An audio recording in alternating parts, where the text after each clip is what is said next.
Hello and welcome to another episode of They've Been Doing It All Day, Sir. I'm Ben. And I'm Chris. What next for Lachie Galvin? Let's get stuck in.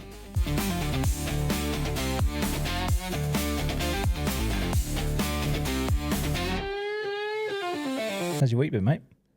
It's not been too bad, actually. Very regular response that I give, but I think there's been some major sporting events happening over the weekend. Two big ones to talk about, I believe. First one involving Rory McIlroy. Yeah, massive. You got much interest in golf? Not really. Not as much as everything else. Yeah. So for anyone that doesn't know, I think it's been pretty much almost everywhere on social media that Rory McIlroy has become a Grand Slam champion. Finally putting to bed the questions around whether he can win the Masters. He secured a playoff victory against Justin Rose in the final round on Sunday at Augusta. Did you watch any of it? No, I saw the notification come through that he'd bogeyed the last hole to that 10, take it to a playoff, and I was like, oh, here we go. Yeah. But no, it's an absolute great feat. And I was reading the other day the amount of stuff that you get for winning the Masters at Augusta. It's ridiculous. You get your own sort of replica trophy, you get a free membership for life. Your jacket is always there. You're sharing a locker. It's pretty awesome. What you get. So Rory McIlroy wins it in a playoff on the 18th, and Justin Rose, which this is a weird. Like I wanted Rory McIlroy to win, even though he's not an Englishman. He's a Northern Irishman. But the person that he's coming up against, Justin Rose, is an Englishman. I love Justin Rose. Great golfer. Seems like a real cool guy. But this is the second time Justin Rose has lost in a playoff. Yeah. I believe he lost to Sergio Garcia or Cabrera. I can't remember. One of the two. A Spanish individual. A couple of years ago. And then he lost to Rory McIlroy. But he was very complimentary of Rory deserving to win.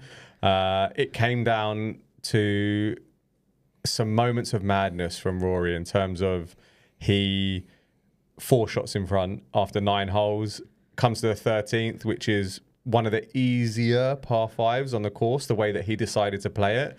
So he hits a nice drive, he lays up, and there's a creek that you can hit it over, and he duffs it and he hits it in the creek, and everyone's like, what has he done? Not a repeat of, I think it was 2011 where he just bottled it. He bottled winning it. Yeah.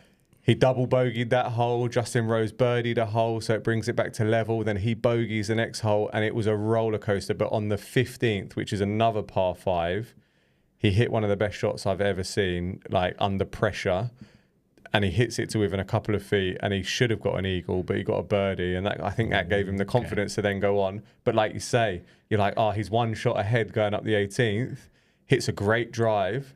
And then bang, hits it in the bunker and takes 3 out of the bunker, and he bogeys it, and it's going to a playoff. But when it comes to the playoff hole, he repeated back down to the tee at 18, hits an incredible drive, and then hits it within 2 feet. How do they decide which hole to use for the playoff? It's predetermined. So some tournaments they select a hole, but I believe that it's a 1-hole playoff, and then you just repeat that. Hole. But sometimes in some tournaments, they use maybe a 3-hole playoff, although that might not have been around for a while.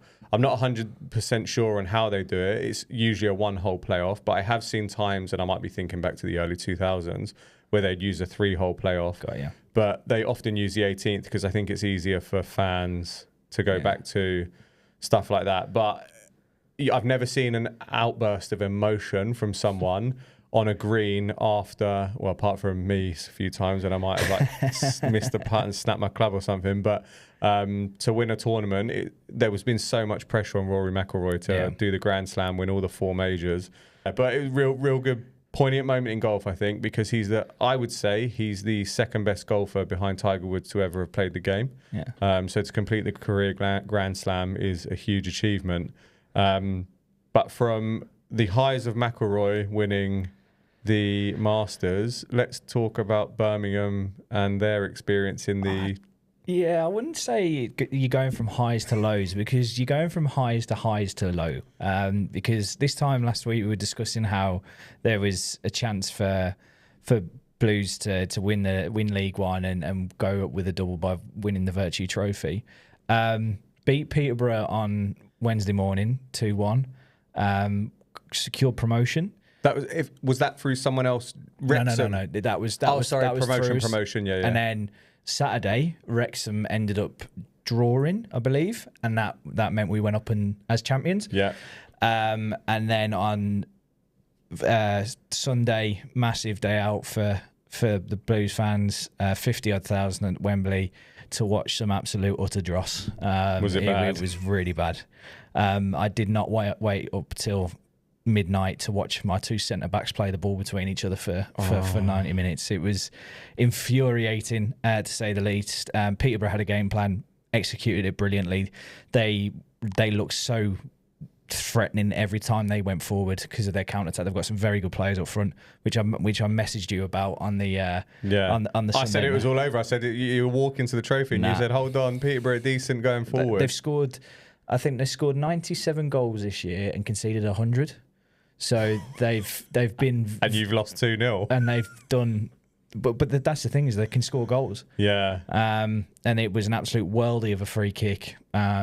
Not going to take that away, and then an absolute incredible finish for their second goal. Like, both top bins, you're not getting anywhere near them. And yeah, we had a goal ruled off for offside, which was about 30 foot offside.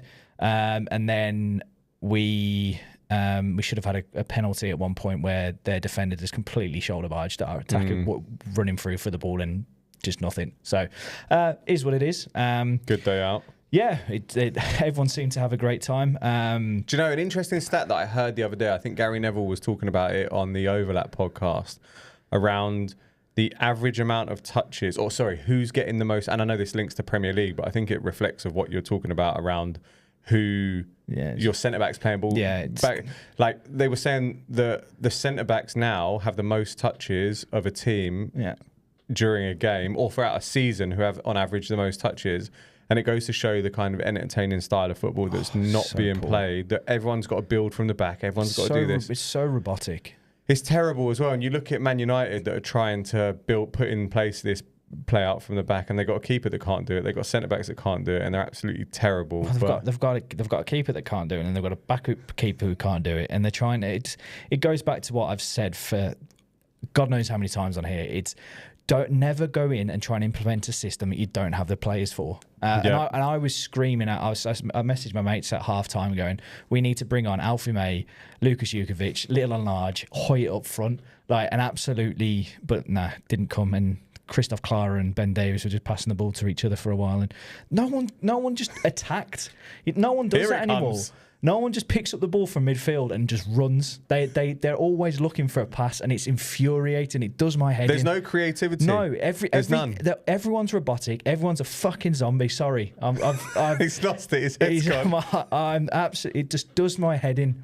Watching football, sometimes it's yeah. I think if I was to reflect on what you just said there, like, this is why I feel my passion now lies in the NRL, because I go to watch a sport, and maybe it's because I'm early on in my journey of watching the NRL, but I feel it's an exciting product where something's always happening. Yeah. The ball's always moving. There's big hits, there's big tackles, there's crazy passes, there's this, that, and the other. Whereas you watch football, soccer nowadays, and it is pass left, pass right, go back, try and create a run. And to me, I watched Chelsea against Ipswich. I watched a bit of it. It was on at 11 o'clock, on 2-2 draw. Don't even get me started. But it was boring. Yeah.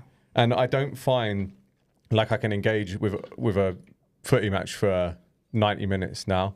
If something not exciting is not happening within the first 20, 25 minutes, I'm done with this. I'll wake up in the morning and watch it. And that's why I feel like I've fallen out of love with the Premier League. Yeah, and that Sunday it just screamed for someone just to do that. And I think everyone's so afraid that they're now in a system where everyone has to do their job, or the system fails, that everyone's afraid of just taking that chance. But yeah, from that to then, I don't know. I think I've got to mention about the sort of the Formula One as well.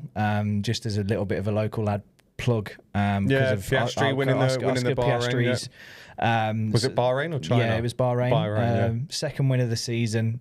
He's up there at the top with his McLaren teammate Lando Norris, who's leading the way with 77 points, and Piastri's got 74. So it looks like a good season ahead for the team in orange if they can maintain. For me, though, I've heard a lot of Lando Norris talk, and he's a very negatively framed person. It's almost like he's putting blame as to why he's not being successful already. Like he hasn't got the elite mentality of I'm going to go out and I'm going to win. I'm going to do this. It's but I'm in the slow car. I've got these problems. I've got that. Like it just feels like could just be a way of deflecting. Yeah, but you look at Max Verstappen. He is. And when Lewis Hamilton, when he was dominating, it was just, I'm going to go out and win, and I'm going to do everything I can to win. That's 11 world championships between the two of them. So, I'm not overly engaged in Formula One. I lost interest when Hamilton got absolutely robbed of his title a couple of years ago. And then I feel it was just dominated by Max Verstappen for a number of years. It's nice to see that there are now a few more drivers and teams starting to get competitive. That are starting to battle it out for the title. So it's one we're keeping an eye on, one we're update every now and then.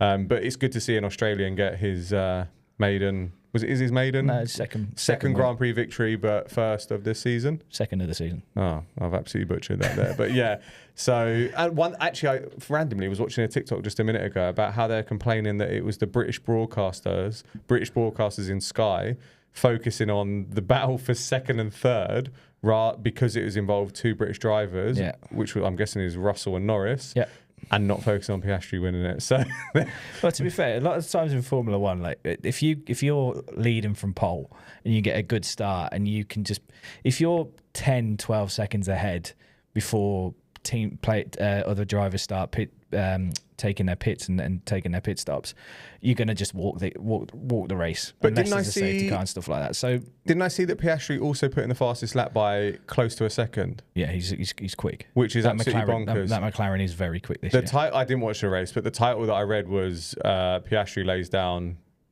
his credentials for the Formula One title. So yeah, we'll keep up to date with that next. Where's the next race? I want to say it is still in the Middle East. It's got to be. They do a little loop and then have a break. Yeah, they do. Let's have a quick look at the F1 fixtures. Is it fixtures or race schedule? It's in Saudi Arabia. Saudi Arabia. So there we go. This weekend at Jeddah. There we go.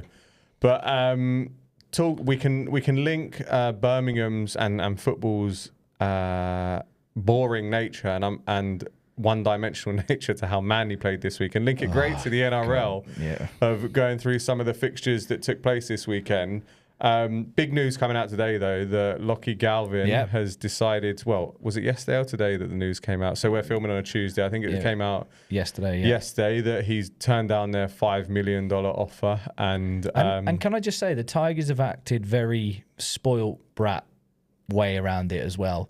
It's just in the description of, we offered him the highest contract that we've ever offered a junior and stuff like that. And I'm just like, players are able to do what they want. At the end of the day, they've got a very short career to create as much money as possible. And I was talking about it earlier today. It's like we've mentioned it before, where within football, some of these players are on £350,000 a week, which is a joke. Which is more than some of these players' contracts a year. So $700,000 a week. Yeah, which is crazy. And these players, their careers aren't, well, depending on position wise, their careers aren't long, so they want to make as much money and see what best development. And you've got to take a player's opinion as well. Like, if he doesn't feel like he's developing under Benji Marshall, then that's his right. It happens all the time. Players and coaches don't get on. But I do like the Tigers' way of going, okay, fair enough, see you later. And the difference between the Tigers being able to go, all right, see you later, is that Galvin's only been in the system for a year and 6 weeks, like 6 rounds. Whereas with Manly and DCE, he's been ingrained in the system and we rely on him. So I feel the Tigers' stance on it has been strong. And they're like, okay, well, if you're done with us, then we're done with you. He's been named in the New South Wales Cup team. I think, though, it will have the same impact that it's had on Manly in terms of speculation, turmoil. Now what's going to go on? Like, is it Latu Fainu that's got to come in? Yep. One of the Fainu brothers has got to come in and pair Jerome Luai. Jerome Luai is posting up on Instagram saying, bitch, don't kill my vibe. Like, putting that Kendrick Lamar's song in the background. Like, he's saying team first. There is going to be an atmosphere there. Yeah. Well, Tigers fans as well are surely going to be absolutely gutted that they're losing Galvin, even though I know I've heard a few of them talk about, well, yeah, but we don't have to pay him however much million a year, we can invest that elsewhere. So yeah, Adam Dewey's coming this week at halfback, and Jerome Luai's moved to 6, which is quite an interesting one there. Marshall's obviously listened to his leaders and gone okay, and we'll see if that does have any sort of impact. But they've got Parramatta at home at the CommBank this week, which is again very weird considering that's the Eels' home stadium. But we'll discuss about that a bit later. That is interesting. So there's a few destinations of that Galvin, they've come out and said that he's not going to be released to 2027, but I think that's an absolute smokescreen. There's no way that they're going to keep him on the books for 18 months without thinking, okay, let's offload him. Although he's not going to be on much financially at the moment, let's offload him and open up a roster spot and bring someone in. Few places that have been named. I know the Eels because his connection of being a junior there, but they released him. The Panthers, they're looking for someone to solidify the halves and what a pool, saying Nathan Cleary's there. The Dolphins have got money, the Roosters have got money, and then the Manly Sea Eagles are also in there. What a replacement for DCE. Yeah, it would be pretty awesome. Like there was last week, we were absolutely singing his praises. Yeah. And the way he was leading the game. So it would be interesting, but then you've got the likes of Joey Walsh and Large coming through. Is it a case of you're going to start bringing them in sporadically and have Brooks and Galvin as your halves and then bring those in as and when? Because otherwise then that's just been a wasted sort of development for Joey Walsh. And I'm just trying to figure out when buying a young, using an NFL term, he's going to be a franchise player. Yeah, he's going to be at the club for a prolonged period of time. You'd imagine. So it's where everything else that they've already set in motion fits as well. But this is the difficulty. We're talking about 3 young players here in Large, Walsh, and Galvin. Galvin's proven it at NRL. Yeah, that's very true. In NRL games.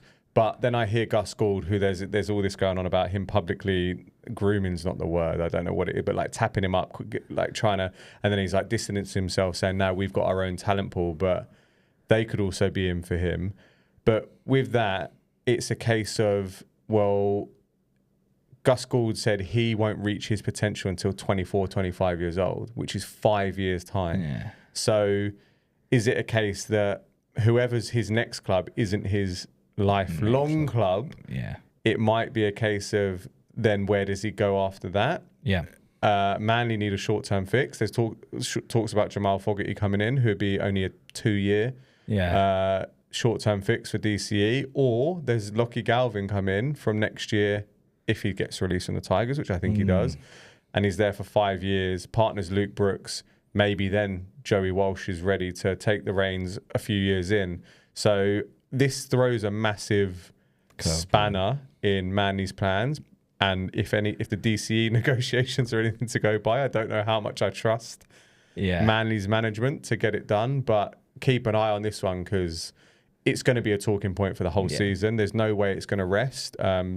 DCE, at least the limelight's been taken off of DCE, but DCE's transfer and Lachie Galvin's transfer are going to be the 2 that I feel that dominate. But then Jerome Luai is off contract. That's what I was just about to mention as well. 1st of November is he can start speaking to other clubs as well. Yeah. Which by the Instagram post though of Team First, it feels like he's pretty committed to the Tigers. But let's take a look at the games that happened over the past week. Review the round 6. Real interesting start. We both tipped. Do you know what? There's the tipping side of things. You beat me this week. You got 5 correct. It came down to that last game, Knights Tigers, which I look back at the footage and I just went with the Knights because I wanted to be different to you. That cost me. But you got 5 right. I got 4 right. One that we both got wrong though. Yeah. Is the Dolphins against the Panthers. So the Dolphins topple the Panthers 30 points to 12, and my, the Panthers are in trouble.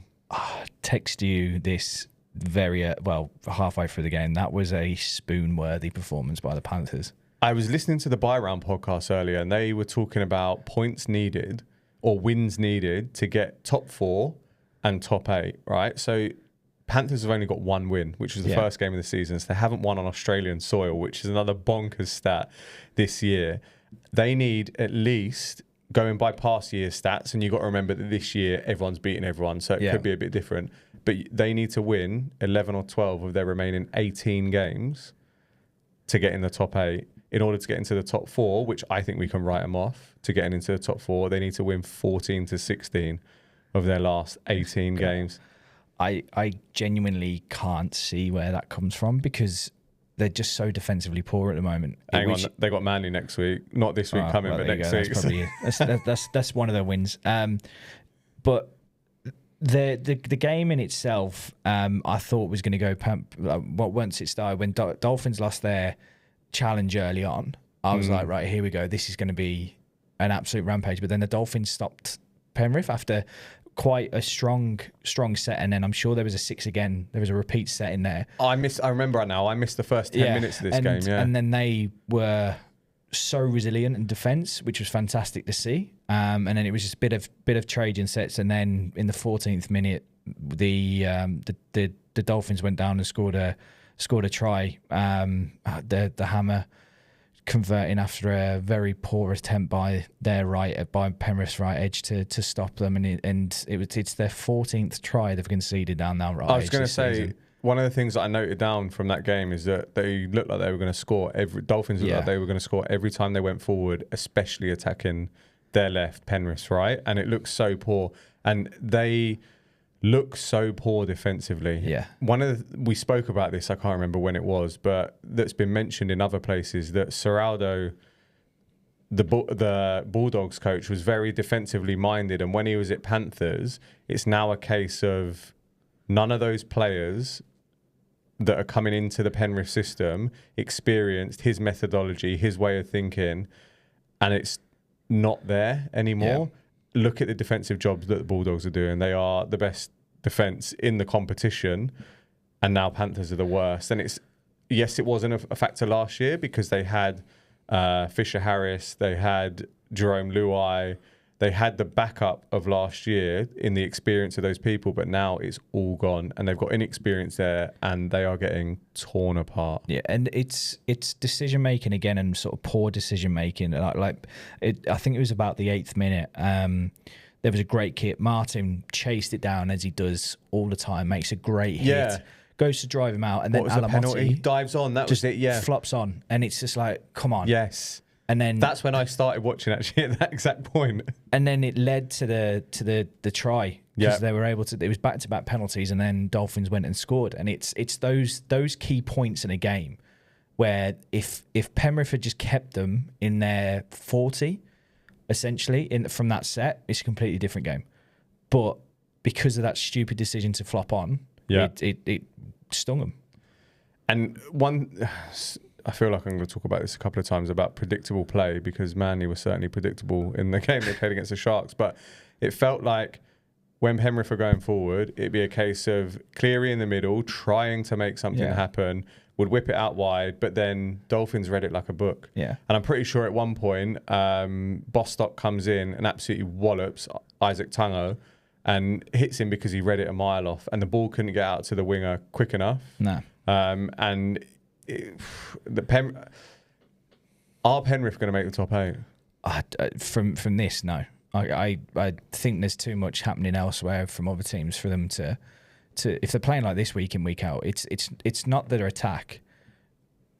It's the defence side of things, and where you'd normally have a very strong defensive Penrith team who could score 20, 30 points and then not really concede any and go on and win. Whereas this team, they're sort of still scoring around 20 points a game, but they're shipping 30 like they did against the Dolphins. They only scored 12 in this one, and their second try came off an absolute comical error. Yeah. Bostock's gone to kick it out the back. Yeah, that was it. And he's absolutely sliced it, and Liotta's just dived on top of it and scored. But that goes to show the state of affairs. Yeah. All right, they've lost Brian Toto. Like, he's out with a hamstring, but who else is there talent-wise to come back? Like, there's nothing. Like Edwards was back, and he looked like he offered more than Lowry from fullback. Yeah. He was another player like he gives it his all. He gives everything. He's trying to create so much, just like Cleary. He's inserting himself into the attacking line to add that additional person, and just nothing nothing came off from that side of things. The Dolphins' defense did look a little bit stretched and lacked a bit of structure at times in the first half. There was that. I think there was a knock on in the first half, and their defense was just all over the place in absolute disarray from that side of things. And but then they were just unstoppable going forward, like you said, which absolutely killed them. Which absolutely killed. Dolphins certainly seem to be finding their feet, and Panthers, who knows what's going to happen. Another interesting one to keep an eye on. But the second game of the weekend, the Friday night early kickoff, Dragons against the Titans. We both tipped the Dragons in this one, and they came out victorious, which was I think a very, very strong performance. Worrying going into playing the Manly Sea Eagles this Thursday night, but they beat the Titans 38-16. Opening 10 minutes of this game was end to end. I thought we were in for a very close one, but Val Holmes seemed to just turn up and have a day of it. Yeah, he's started to really click these last couple of weeks. A little bit of inconsistency with his conversions, but I think there was a point he was seven conversions for 7 in a period of last week and this week, and then he missed a few. But that again, starting to get that consistency back. Yeah. Whereas at the start of the season, he looked like he left his boots at home. And the Dragons were just so good in what they did. Christian Tuipulotu was so good in that game. He's such an absolute animal. 276 run meters, line breaks, 5 tackle breaks as well. They targeted that edge to go at, because they were just whipping it out whenever they were down on the goal line. They were whipping it out there, and what a way to celebrate a new deal. Christian Tuipulotu he got told by Shane Flanagan as well, didn't he, to stop the celebration. Then he couldn't resist himself. No, he signed a new deal. Over he goes. 2 tries. It was his second try. They were up by a fair few points at that point as well. So there was even a point though where he was sitting on the bench, and I can't even remember who it was scored, but they pan to him with ice on his hamstring, and he sits there and he gives it the money sign. So yeah, he's definitely he's worthy of that money. That new contract. He finishes well, he executes well, and he scored seven tries in 5 games to start the season. But the first half, I felt like the Titans grew into it, and it was a tight first half. But just Holmes made a difference. There was was it the second try? I believe they scored. It might have even be the first, where it went so quickly through his hands. And he got it out to Tuipulotu, who just strolled over. But he's so good, Val Holmes. They were talking on commentary, I remember it now. They were saying how he moves like a running back. And obviously he went and played in the NFL. He went over as part of the IPP development program, International Player Pathway Development Program. And he's one of those ones where he doesn't change his body level when he cuts. It feels like his feet take him in a direction, but you can't tell from his upper body where he's going. And I believe that causes a lot of issues. Because they can't read what he's doing. They plant their feet and set thinking he's going to run at him, and next thing you know, he's going off in a direction that they can't read. He's definitely, I said it was either last week or the week before, that the Dragons are starting to click. Yeah. And unfortunately, they are, and they play Manly this Thursday. Yeah, we'll discuss that in a little bit. But from a Titans point of view, I did say losing Big Tino was going to impact them, because they just didn't have that oomph in the middle that he tends to bring. Fair play to David Fafita though. He had a day. He got 203 run meters as well. Like that's a lot for a second row. Yeah. He was trying to take that lead, but I think, as you said, there's going to be a lot of talk about it, but there was just a lot of one-dimensional attack by the Titans where it just didn't seem to open up at all. They said on comms as well that this is not so much the attack of the Titans, but the defense. They would have focused on Gutherson in the middle. Watch out for him, keep him contained, and you'll be fine. What they didn't do is then account for Val Holmes, Tuipulotu. I can't remember the other centre, the big guy that came on, begins with S. Anyway, Tyrell Sloan. No, Sloan. He's a fullback. Sorry, he's winger. Suli, Moses Suli. That's it. And they didn't account for all that, and they've gone right. Let's contain Gutherson. Last week he got 200 and something meters. stop it up the middle, the big boys, but they just didn't focus on the wings, and that's where they got killed down down the Dragons' left, their right, just absolutely tore them apart. But what did you think of the kind of, just in general over the weekend, the referee's performance of high shots? There was one in this game. Brock Gray got sent to the bin. He went for an arm tackle, slipped up. He hit the shoulder of his teammate, and then it slipped up and hit the jaw. I thought it was a bit questionable, but they were consistent again this weekend with it. So there was a lot of there wasn't many points where you're like, oh, that should have been in the bin. It was anything that was in the face. Yeah. Was dealt with, and that's what we've asked for, is just the consistency side of things. So now players understand that anything on the head they're gonna, which should be the consequence to change behaviour. People now might start thinking, I can't go anywhere near the jaw with my arm or the head with my arm. I can't go anywhere near the head with my shoulder, and it should make them start thinking about, when I engage in that first contact where I'm second man in, I've got to go shoulder to shoulder. I've got to aim for nipple at best. And if I go high, I'm hitting sternum or shoulder. Fingers crossed it changes things. But well, that created a bit of discussion, didn't it, on our social media pages, was when we mentioned about the high tackles in general. It's to shut off the ball. Yeah. Which, completely understand, completely get. But you don't have to hit people in the head. No, exactly. You need to be going low, but it's unfortunately you aim to hit around the chest area, around the sternum area, which is now a high tackle in club union. Yeah. And you slip up and you take the jaw, boom. Or if they lower their level by a little fraction, which I don't think is mitigating circumstances, because it feels like a bit of a natural drop in height when you get tackled, you're not getting away with it. I think great win for the Dragons. They got a tough one at Brookie next. We'll preview that in a bit. But then the second game on the Friday night was the Broncos against the Roosters. Now, annoyingly, I said in the preview to this, if there was going to be an upset in the fixtures this weekend, this wasn't going to be it. Well, bugging me sideways, this was an upset. But in saying that, the Sydney Roosters looked fairly decent. Like they weren't the Sydney Roosters of last year, but they managed to defeat the Broncos 26-16. Got the win. Real dogged performance up at the Suncorp. Yep.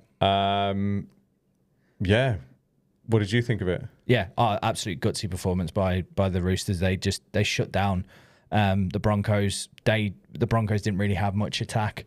The Roosters just played really well, played to their sort of strengths of everything.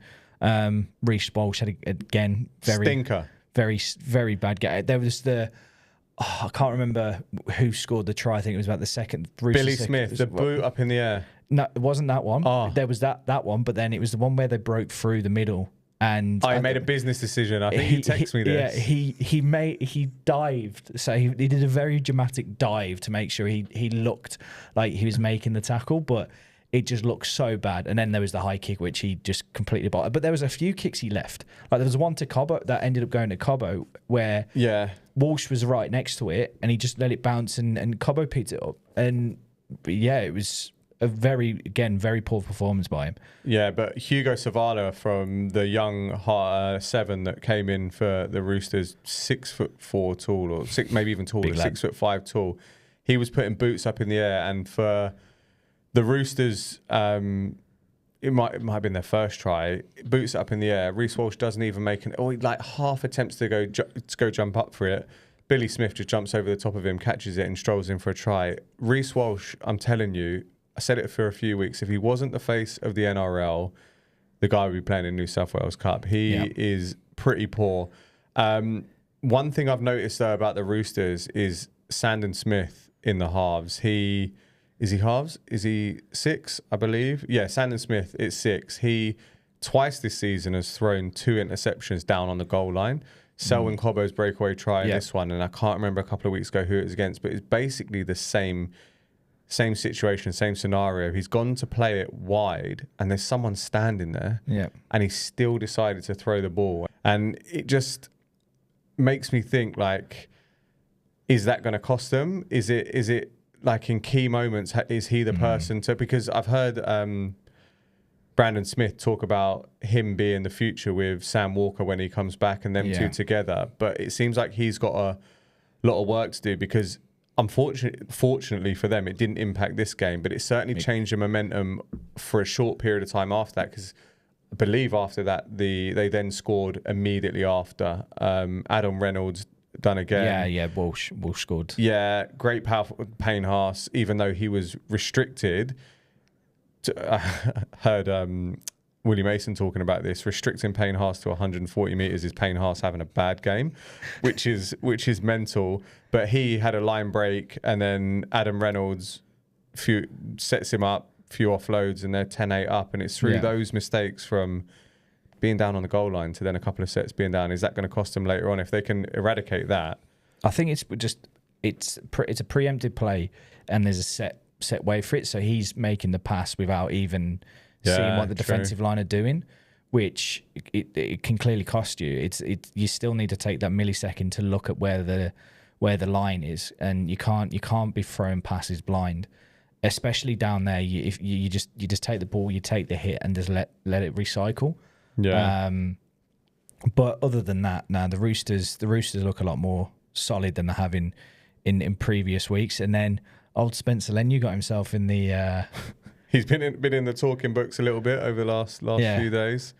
I'm on the fence of this one. There's multiple reports that have been flying around about he was approached by Jonathan Thurston to say, can you have an interview? Obviously, he's held on to a lot of the comments that were said around the ban that he got.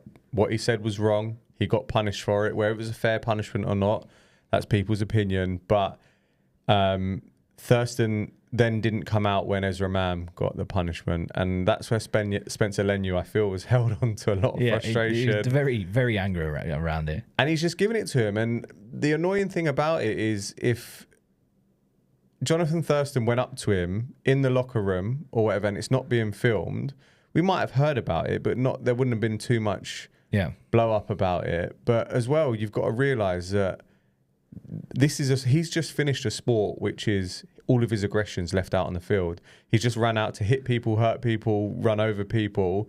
You can't approach someone that's so heightened with adrenaline and like kind of reactionary in a war sport and try and broker a relationship in the middle of the field. I heard it was multiple times as well. It wasn't just the once. And I think Leniu's declined a couple of times and then just told him what he thinks of him. Yeah. Which, you know what? Players are entitled to. They should be able to refuse interviews with players that they don't want. The best example is Sir Alex Ferguson refused to talk to the BBC for years because of, I think they said one comment about his Manchester United team. So I think players have the full right to speak who they want and don't want. But this has been massively blown out of proportion. It has, as well. But it's a topic of conversation that's a very controversial topic of conversation and triggering for a lot of people in terms of it did involve a racist accusation in Las Vegas, which understandably what was said he got punished for and he got found guilty of it. So there are elements of, in fact, that wasn't the focus of this, but there are elements of past history that makes this a lot better for media companies to create a story about and blow up about, because it will sell, it will get clicks, it will get likes, and it will sell papers. But from the game perspective itself, Leniu's an absolute animal. And where did he come from? As in, he came from the bench, I think, in that game as well, which is what we spoke about. I think the previous last week was, and what other podcasts have said is to get the best out of Leniu is you need those 20-minute bursts from him. He just comes on, he's physical. Yeah, and he can change a game, and that's the Broncos are so reliant on their middle because they've got a very big pack, and if you can come on and disrupt that as well for that 20-minute period, it could shift the game from where the Broncos were hoping it to go. So, and you look at their result in round one, right? The Broncos won 50 points to 14, and they've turned that around from a 50-point or what's that 36-point deficit to winning a game by, what is it? They won by 12, 10, won by 10. Is it a case of naivety from the Broncos thinking, we're going to beat this lot, we're going to absolutely turn them over? I don't know, but James Tedesco had a performance. So you look at the two fullbacks, right? You look at the two fullbacks in this game, and you have an experienced fullback in James Tedesco, 200 plus yards carrying the ball, 10 line breaks, and he was solid defensively. He was helping out. And then you look at Reece Walsh, who's making 17 errors for the year. He's got the highest amount of errors for the season, and it's just night and day. The Roosters have the makings of a team that look like they compete. Like they're not going to be competing for a title. They're not going to be competing for a premiership, but they look like they could be a team that can make the 8. And without a shadow of a doubt, they've shifted. And you're sort of talking about there, like with the fullback is arguably one of the most important position on the field, because that last line of defence, you're under so much pressure from the kicking side of things as well. But you also have to bring so much in attack. Like a lot of the team's attacks rely on what their fullback can do, and if their fullbacks are quiet, then it affects the performance. Like look at the Dolphins, the first few games of the season when the hammer was kept quiet, they weren't going anywhere. It's the same with the Dragons when Gutherson was shut down. Yeah. Now he started to play, and he started to be able to shift the focus from the opposition's defence. The Dragons are now free flowing in their attack. Yeah, and it's such an important position that you're showing there that again a lot of the run meters were from the Roosters kicks and from the defensive side. Walsh was handing over to Cobbo, who, to be fair to the boy, give him from like sort of back fence. He's going to cause some damage, but the Roosters' defensive line was up so quickly they neutralised that. Yeah, and he's supposed to be this quick feet, incredible runner of the ball, and surely if you've got a bit of open space, it's like what I said about Marcus Smith right at the start of this, is if you give that boy some room to run into, he can create something. Walsh just isn't doing that. He took a high shot as well in the game, which might have opened up those scars from Joseph Soali. On that point, what a great link. Yes. His try, sorry, he didn't get the try, but his assist for the New South Wales Waratahs. Coast to coast. Coast to coast. So from one end of the field to the other, described as the potential try of the decade. I know we switched codes here. We've gone from league to union, or footy to rugby as it's called over here, but you sent it to me. What a great try. And I, focusing on what's coming in the future, I believe that the Australians are going to cause the Lions more problems than first thought. There's a lot of talent starting to grow within the Australian sort of camp. And the Waratahs now, I think, are undefeated at home. Which is crazy considering I think they finished near enough bottom of the ladder last year. And they've had a massive shift, and it's fantastic to see. It's everyone's predictions of going from a whitewash from the Lions to now they think that the Australian pundits think they can get a test match. It'd be interesting. That's what I can say. If it's because a lot of the players, I think the UK and Irish players will have had a period of time off before the Lions, where the Australian will be playing up to like May, June. So they'll be coming in with pre-rehearsed momentum while the Lions will have had a period of time off training. One game against Argentina. Which isn't going to be an easy game. No. But on that, make sure like and subscribe, because we're going to be heading along to a lot of 6 out of the 9 of the fixtures. We're going to be going in full kit as well. We're going to be hopefully reviewing some of the games, maybe a quick little 20-minute review of the weekend, how things have gone. And then we'll try and get some clips maybe when we're out and about, socialising before and after. If we can still talk. Yeah, might be in full kit, socks, everything. We'll see how it goes. Well, but my shorts arrived yesterday, so I've got it ready to go. Then I think I bought the socks in the UK when I was over there or something like that. I can't remember. But click on that subscribe button, keep updated with kind of how we're going, because we're going to see how we can make sure we keep this kind of NRL segment going, and then the Lions as well. But talking of fullbacks that are having an impact, it's the Sharks against the Sea Eagles. Sharks beat us 24-18. I mean, the scoreline is, I think, very flattering for Manly. We got blown away. What's the name of? Will Kennedy.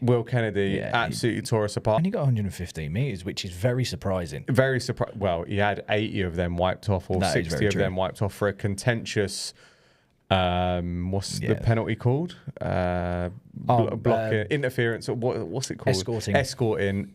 What I feel it was. Yeah, it was. I don't know whether I'm looking at that with maroon tinted glasses. It was. Stone Street changed his angle, which if the referee calls it, it's a penalty. Yeah, exactly. It's a penalty. It's a penalty. What a tense first 35 minutes though. I don't know whether it's to do with the atmosphere in the stadium, it being quiet, not full. But it felt to me both teams were scared about making a mistake. I just don't think Manly had anything in attack. They didn't. It was so one-dimensional. It was so poor. There was a 10-minute period. It was so easy to read as well. There was a 10-minute period where we had 92% possession. And did nothing So with that it. is 9 minutes and 20 seconds of the ball, I think, mathematically. And we did nothing with it. Didn't score, lack of creativity, so predictable. Ship it wide. They could read what was going on. There was no. I didn't know. It was just rubbish. No one did anything to try and create something either. I was talking about the football. You want someone to pick the ball up in midfield and just run.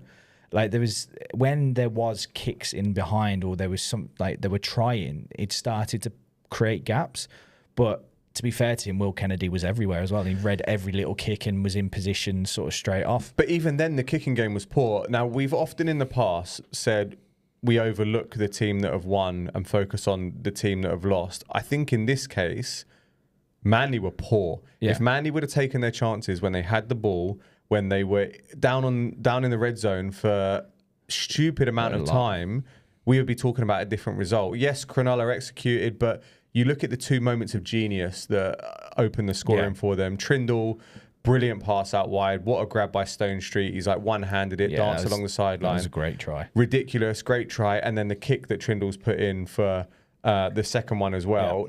Yeah. That boy had a day, to be fair. He had it. Well, he had two moments that were great. And it just frustrates me that Manly could have been 10, 12, 18 points up by that point if they could have been creative. Sharks don't look great.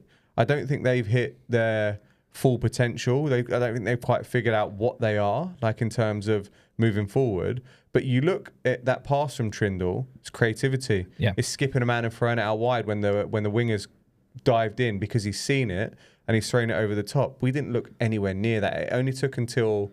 When did we score our first try? Like the 48th, 49th minute or something like that? 51st. On fifth tackle, a bit of scrambling. Let's lob the ball around and see what happens. And then, is it Falala that went over? Little kick through. Little kick through. Falala goes through. Or is it the Cherry Evans one? I don't even know. But it's just so frustrating that we don't have any creativity. And then you get Seabold coming out in the press conference after going, we saw some good things. We did this. Don't know about you, but I didn't see much good in that. Good. Nah. And... I think it was Hiroti's try where DCE made a very good business. Made a business decision. He tried to intercept the ball, didn't he? He just fell for it might have been Kennedy's try actually. Yeah, it was. So he's gone to intercept the ball, and it was just so frustrating. He stepped inside to try and get the interception, but then there's no one behind him. Like Olakau'atu injures himself on that play.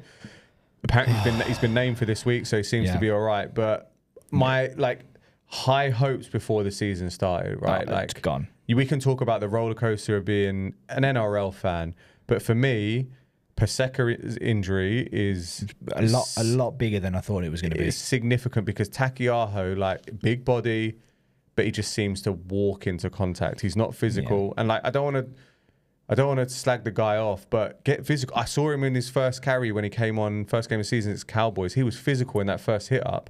Where's that gone?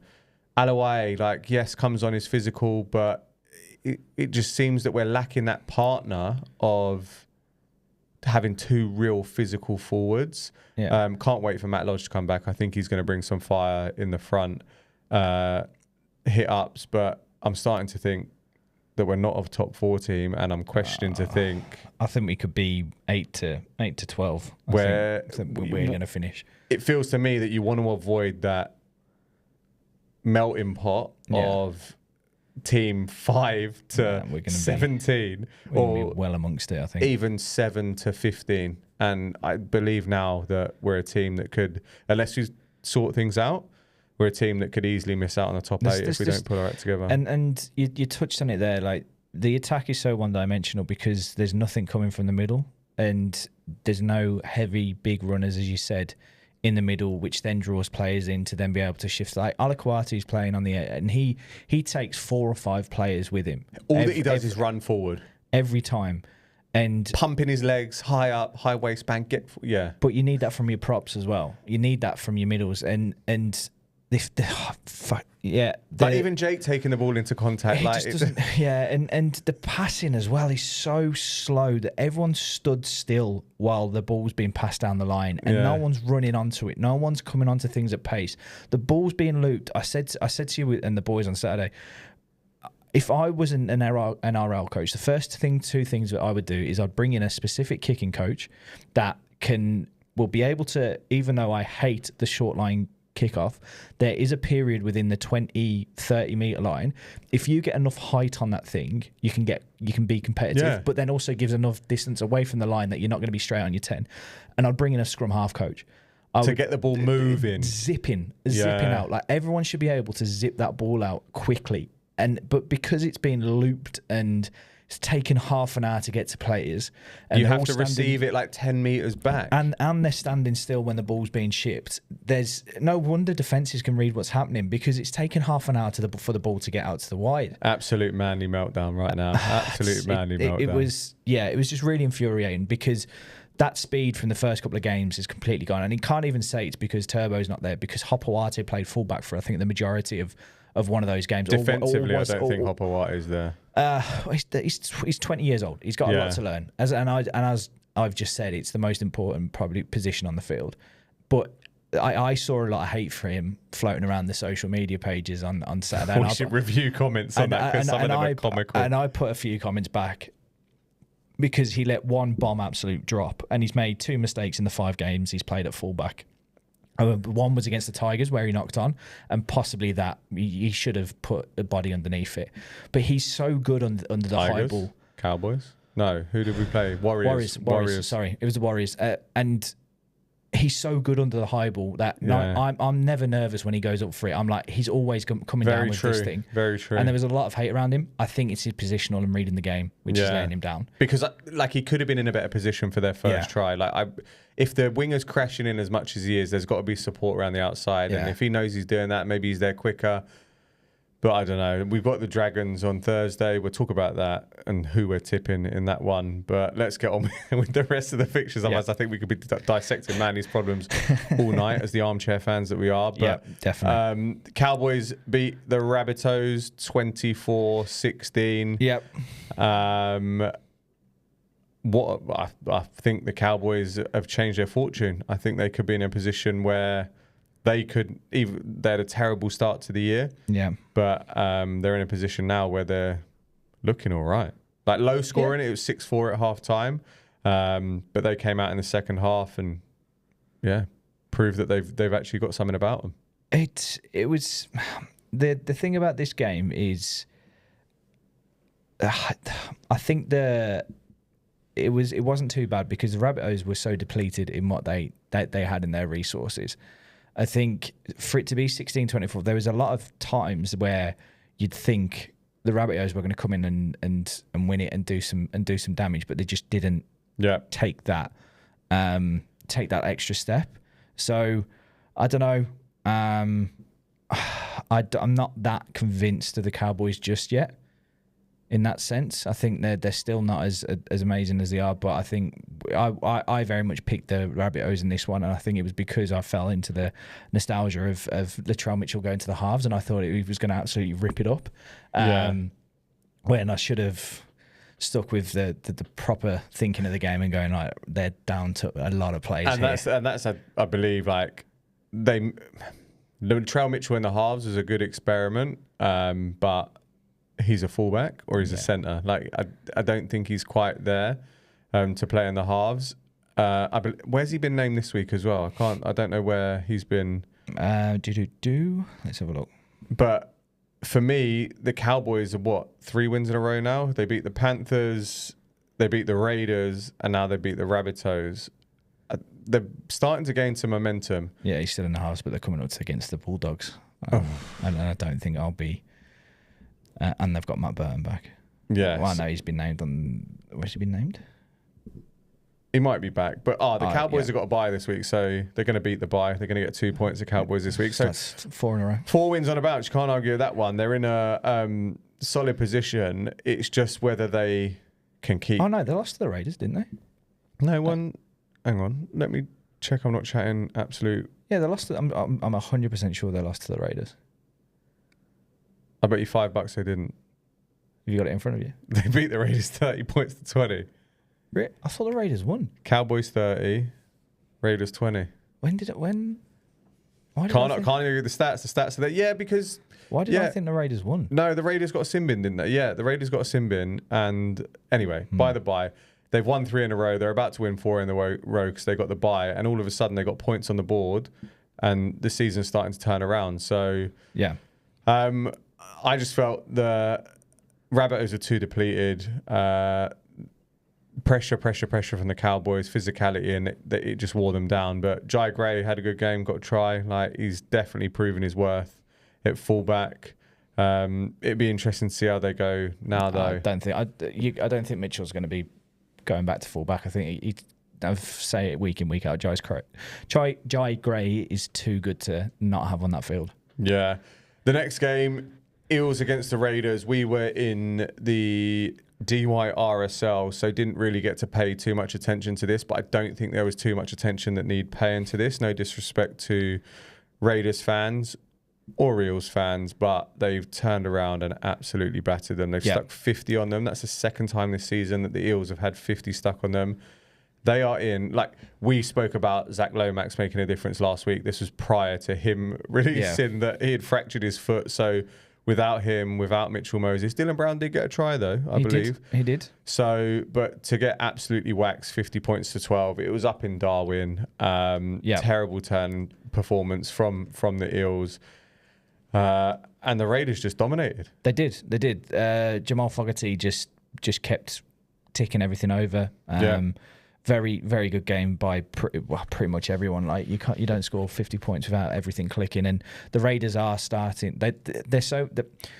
It's really difficult to understand where the Raiders are because they put out this sort of performance and they look absolutely solid. There's so much going on. Their back three when clicking are so quick and can create so much space. But then they get games like they did when they played against Manly, and it's like they do when they played against the Cowboys as well. Which you've just rightly corrected me on. And it's just trying to figure out how they can keep that consistency going. Yeah, they got the Titans up next, so it'd be interesting to see how they go. But Hudson Young, again, puts in another top performance. He got that. I think that's really helping them, is they've got 2 very athletic and creative second rowers in Hudson Young and Matty Nicholson. Scored again, so that's both their second rowers scoring. Yeah, and that's what I mean. It's if your second rowers are scoring probably as frequently as your wingers are, you know, that's you're opening up teams massively because they're clearly shifting their focus from one point to the other, and that's how the gaps are creating. So because their wingers are such a threat, as well as the centers, as well as the second row, you can't just focus on one area. So you can't just bite in because they're going to be able to ship it out. Keogh Weeks can insert himself brilliantly, get the ball out to the wingers, and then you can't then try and focus on the wingers because you got the likes of Hudson Young and Matty Nicholson who can just dart around players and score as well. I mean, there was a bold shout earlier. I can't remember what radio station I heard it, but like, the Canberra Raiders could win the premiership. Like, there's no saying they will. I think that's not a bad shout of saying they could. But let's not get carried away. No. They're playing the Eels, who have had 50 stuck on them twice. All right, they got 1 victory against the Dragons, was it? Yep, they beat the Dragons. But other than that, they've looked absolutely terrible. We can't be jumping to conclusions about the Raiders winning premierships after that. Because the team that we're about to talk about next is... My word, if there is a complete separate conversation talking about the one standout team that are likely to win the premiership and then everyone else, even if what I've just said makes sense, basically the Melbourne Storm are a mile above absolutely everyone else. I don't understand what happened against that game against the Dragons. Jerome Hughes wasn't playing. Jerome Hughes wasn't playing. He had an incredible week last week, and he had an incredible week this week as well. And God, everything just works for them. I don't even want to spend too much time on it because they're just so good that whatever they do works. Yeah. They move the ball well. So I was in the car listening to this on the radio, right? And it was the period where someone got sent to the bin. I don't even know who it was that got sent to the bin. But I just heard it was like basically kick off, try, kick off, try, kick off, try. Jackson Ford. Sorry. And they were just breaking through with ease, line breaks galore. Yeah. And it was a case of, how do you stop them? No, you can't. They scored 90 points in 2 games. And I said it last week. They just constantly seem to have overlaps, and not just 1 or 2 players, 5 or 6 ready to just take the ball against 2 or 3 defenders, and it's just so good. They have constant intensity in the middle as well. They have the best attack by a mile. Yeah. So it's almost of that philosophy. I can't even remember who it was that doesn't matter how many you score, we're going to score more. Yeah, but wasn't it Ian Holloway at Blackpool when they came up in the ended up getting relegated? But the Broncos, who some may say have as good attack, but they're just absolutely destroying the metrics in terms of points scored. The Broncos are pretty close, but Broncos stuck 50 on the Roosters' first game of the season. So 184 points in. And you know the annoying thing is, I know we're moving on to Manly, but 166 points Manly have scored. All right, they haven't had a bye week yet, so that's one more game, I suppose. But anyway, enough about the Seagulls. We're talking about the Storm. They look ridiculous. Pappenhausen looks good. Yeah. Munster looks good. Hughes looks good. Hughes is just orchestrating it so well. And then Xavier Coates, was it him that jumped up for the ball, took it off, and then just offloaded as well? Like, give it a rest. Like, I know we're still a while away, but I worry at State of Origin with Coates one side, Cobbo on the other. Like, they are any high ball. New South Wales are clean sweeping it 3-0 this year. Don't get it twisted. Maybe I'm being a bit too... I was just about to say, and also you said that the Broncos versus Roosters definitely wasn't going to be a... Yeah, fair enough. And then moving on to the last game of the week, I know we're skipping over the Storm, but they're just too good. The Warriors, I suppose, let's actually touch on them. I think they've lost Fisher Harris as well. Yeah, out injured with torn pec. So torn his pec, so he's going to be out. He's a leader. Without him, are they going to be dishing up those sort of performances that... I don't know. It's a big loss in the middle, that is. And we've been talking about how Luke, again, sort of going on to Manly, like having not much in the middle can slow everything else down. Like they've got backs to burn as well, and if they're shut off and they're not got anything in the middle, then it's a bit of a shame for the Warriors. It is. Our friends want us to tip the Warriors, but it's going to be difficult now with not having Fisher Harris in. Yeah. But rumours that Joey Manu might be going to the Warriors, which will be an interesting signing for them. But we'll see how that one goes. And then on to the final game of the weekend. I'll be brutally honest with this one. I didn't watch it because I was preoccupied. But from all accounts, the Knights were so absolutely terrible. Tigers turn over the Knights 20 points to 4. From what I was listening to, summaries of it, the Knights were just dropping everything. They had nothing in attack. They were trying to get Bradman Best going, and he couldn't. Ponga was not good. Just nothing. Well, and this is what we said last week. If you shut down Ponga and Best, they have nothing, and they were so one-dimensional. It was really, really bad. Longest time between scoring. They were a minute away from going back-to-back games without scoring a point. And I was chatting to my mate who's a Knights fan, and he was like, "Oh yeah, to make it sound even worse, we haven't scored a point. This was halfway through the game. We haven't scored a point since the 22nd of March." And they were, I think they scored in the game before their bye within the last 10 minutes, and they scored within the last minute in this game. They were essentially 11 minutes away from going 3 on the bounce without scoring. I'm looking at the ladder now. You want to talk about terrible attacking stats? The Eels have scored 79 points this season. The Newcastle Knights have scored 46. Jesus. They are the worst by a country mile. That is a lot as well. That's a gap. That is absolutely terrible. And I tipped them because I wanted to be different when maybe I don't do that again in the future. But summarising the round, it was another eventful one. We've had upsets. We've had performances like Val Holmes finally deciding to turn up. Manly, which one of those are going to turn up? But let's look at round 7. We've got some interesting fixtures coming up. And kicking it off with Brookvale Oval. We have the Manly Sea Eagles $1.60 favourites. I don't know who's doing these. Against the St George Illawarra Dragons at $2.34. Thursday night, 7:50 kickoff. I'm saying these exact same as I did last week. I'm not going to not be tipping the Sea Eagles. So I'll be tipping the Sea Eagles. But I genuinely think it could be an absolute Dragons blowout. I'm apprehensive of this one. Saab's back. Now, he's been better in defence. He has been better. And I reflected on this with my father-in-law. I was like, we miss Saab. I was watching, just quickly go back on the game. There was a couple of points where I think if Saab was on that field, we would have scored, because there was one breakaway where I think it was like Faulalo got the ball and he got chased, where he got caught quite quickly. Whereas with Saab, I think he was up the sideline. I think that's what we missed is that additional pace on the wing, because once he gets tall, going, he's tall as well, and I'm pretty sure it was that wing that. No, he would have been on the right wing. Ignore that. I was thinking when Braden Trindle throws that ball, does it get to Stone Street? It was Tommy Talau's first game back as well. Saab's on the right wing, isn't he? Yeah, which is the opposite side. But still, we miss his height. Like, for all the criticism we may have of him last season, he has improved this year. I'm going to tip the Sea Eagles in this because it's at Brookie, and I'm one that I've said this before. If I don't think Manly are going to win, I will tip against them.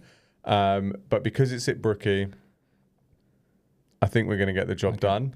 I think the crowd get behind them, and I feel that we're going to see a performance that is going to be creative. We're going to go back to plan A, plan B, mix it up, and we're going to see. We'll see. I'm going to go by. We are a turbo away from this being our strongest back line. I think we've now Tommy Talau back. What's your opinions of him coming back next week, the week before the bye? I wouldn't risk it. I wouldn't risk it. Like there's no point. It's against the Panthers as well. Yeah, but we say this, the one game that the Panthers are going to turn up will be next week. We'll preview that one next week. But so both tipping the Sea Eagles in that one. Hopefully, good night at Brookie Oval. We having any beers this Thursday? Or we'll see. We'll see. Next up on the Friday, 4:05 p.m. This game, I believe, is close to a sellout at the Accor Stadium. That'd be pretty awesome. Yeah, so we got the Bulldogs sitting first on the ladder, top of the ladder, $1.31 against the Rabbitohs, $3.46. Yeah. I'm going the Dogs. They've got, is Kickout back starting, or is he just back? So they've got Matty Burton's back in at 6, which is huge. Absolute bombs. Yeah. I think Kickout's still a week away. I think his name, but I don't think he'll start. He's a reserve, and Blake Wilson's a reserve as well. Rabbitohs have got Cody Walker back, which is quite a big one. Has he been named? Yeah, he's starting at 7. Interesting. Which is a big. It's still a big name to bring back in. I read that Josh Schuster's in the reserves. But he did play in the New South Wales Cup. I read that Lewis Dodd was likely to start this game, so I reckon Cody Walker is named, but he's not going to be in the final. Okay.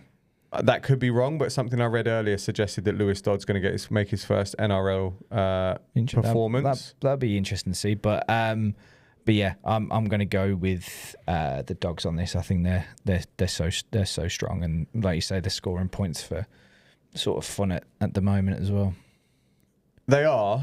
I'm going to tip the Dogs. I don't think there's going to be any other scoreline because the Dogs are so good defensively. Yeah. What the Rabbitohs have and who they've lost, I'm not sure that they're going to have it in attack. Like, there could be an eventuality this game's a shutout as well. Yep. Because of how good the Dogs are. It depends if Cody Walker plays. Latrell Mitchell, I think actually that's what I might have read. Latrell Mitchell going back to the centres, and then Lewis Dodd coming in at 6, which would be interesting because then that does give them that bit of power on an edge. I just see the Bulldogs getting this done, though. I can't see them losing to the Rabbitohs because it's Good Friday. It's going to be an absolute balmy atmosphere. Yeah. The Belmore Barmy Army are going to be out at the Accor Stadium. It's going to be a rowdy one to certainly keep an eye on. Then Friday, 8 p.m. At the Suncorp, we have the Dolphins, $4.75 against the Storm, $1.22 favourites. They're even shorter than the Bulldogs to win. Again, Storm. I can only see this going one way. I don't think we need to. I don't think we need to touch on that too much. Storm. If there's going to be an upset this week, it's not going to be this fixture. Oh, there you go. So everyone get your picture on the Dolphins. But no, the Storm are going to win it, and I think they win this one comfortably. The Dolphins have looked good, like we've touched on this, but how good the Storm have looked, I don't think they'll be able to stop them, and it'll be interesting to see how many they can score against them. I think it'll be a fairly one-sided victory for the Storm. Mm-hmm. They just look too good. They're moving on to Saturday. 5:30 p.m. kickoff. We're at the Go Media Stadium in Auckland. We have the New Zealand Warriors, the Wars, $3.04 against the Brisbane Broncos, $1.38. I've said this before. I don't think this is as wide difference of prices as what this suggests. And also, I think this is going to be the first difference one we're going to have. I expect Payne has to have a big game in this because the Warriors have lost James Fisher-Harris. But in saying that, it is in New Zealand, and the Wars just seem to be a different team in New Zealand. So I'm going to go the Wars. You're going to go the Wars. Interesting. I was actually going to go the Wars, but in my head, I was like, do you know what? I will tip the opposite to what you are. Because when you opened up with Payne Haas, I was like, oh, okay, I'm going to go with the Wars. But I'm flip-flopping between the two, but just because you said James Fisher-Harris is missing, I'm going to go Broncos. Okay. I do think the Broncos have enough to beat the Warriors. Sorry to all our Wars supporters out there. The New Zealand factor is big, but I think the Broncos get it done. So you've actually convinced me with your preamble of the pick that I was going to pick. Okay. But on to another repeat fixture of one that happened only a couple of weeks ago. We've got the Roosters against the Panthers at the Allianz. So at least it's at a stadium that's not going to be empty. Roosters, $2.22 against the $1.66 Panthers. I am on the fence of this one. I'm going to go the Roosters. I'm going to go Roosters as well. Have you seen they've got the back in the centres? Let me just click on this one here. Who've got back in? Yeah, have you seen who's come back into the centres for Roosters? Who am I? Big Marky Mark, Nawangani-Tawase. I was like skipping through names. I was like, who are you on about? And then I realised that he was out and he's in. Again, alluded to it last week. Guy's a unit. 6'4". He's massive. Like that back line against the like Thomas Jenkins had an absolute mare. He'll come up against Tapuo and Tapau and Big Mark. That's going to be a Casey McLean as well in defence isn't amazing. So their right hand side might get torched, you know. Yeah, their right hand side might get absolutely torched. And do you know, I really rate that Robert Toyer. He's impressed me for the first few weeks of the season. Their back line is looking stronger and stronger. I know, and I reckon this could be like a Roosters 48, Panthers 10. Ooh, that's bold. The Hugo Savala look good. They're shaping up to be all right. It's all, the Roosters. This is the thing though. The Roosters have on paper, I believe, a good starting lineup. Now Lenyu's coming off the bench. I think it's the depth that they lack. Yeah. So we'll see how they go. The Panthers need to turn things around, and they need to turn things around quick. Yeah. But I'm going Roosters in this one. We'll see how that one goes down. I mean, if there's going to be an upset, that might be that might be the one that upsets it. But on to Sunday, we got the Titans against the Raiders. Titans $2.10 against the Raiders $1.75. We're up at the Seabus Superannuation Stadium. What are your thoughts on this one? Tino is back for the Titans, but I think the Raiders are just too good at the moment. Titans are in a little bit of a rut, and it's getting out of that. It's always really hard to stop a rut against an informed team that's just come off the back of a scoring 50. So they're showing form of the Titans of last year. Like, they showed promise for the first 3 rounds of the season, maybe 4 rounds, and then last couple of weeks they've dropped off a bit. I'm going to join you on tipping the Raiders. Okay. Considering I had them for the spoon, I'm actually really enjoying what I'm seeing from the Raiders. Yeah, I've corrected that a couple of weeks ago. The fact they got a British guy in there, or English guy, steamrolling people, running it over. I do appreciate that. So fair play to them. Both tipping the Raiders in that one. Then we got the Knights against the Sharks. So Knights $3.30 on the Sunday, and Sharks $1.34. Yeah. I believe this is a Sharks win. I think it's pretty comfortable. The Knights can't score at the moment, and I think it showed on Saturday how well the Sharks can shut down a one-dimension offense. So, and if there's an offense that's more one-dimensional than Manly's, it's the Knights. So yeah, I'm going to go for the Sharks on this one as well. Yeah, Sharks for me. If there's going to be an upset, I potentially could see it here. I feel the Knights could bounce back after some terrible performances, but I'm going to put money on the Sharks winning this one. And then on to an Easter Monday special. Easter Monday Classic. The West Tigers, $1.72 favourites with no Lachie Galvin, not named in the starting lineup in the New South Wales Cup team, against the Parramatta Eels, the bottom of the ladder. Absolutely terrible Parramatta Eels at $2.13. Where's the money going? You said you were going to back the Tigers every game of the season. Mitch Moses is back as well. No, he's not. He's been named to start. Oh, that's an interesting one. I didn't even notice that. Oh, that explains the email that I got earlier from the NRL, the random notifications that I got that says he's back or whatever it was. Moses has risen. I'm going with the Tigers. Yeah. I can't. They're bottom of the ladder. Oh, is the Galvin stuff going to impact them though? I don't think it will. I don't think it will as much because he's not a senior player. He's a junior. But there was something I heard earlier that said that Jerome Luai almost took a back seat to him so that he could have the limelight. So he was the. Well, he's been an absolute snake then, Jerome Luai, from what I've been reading. Yeah, but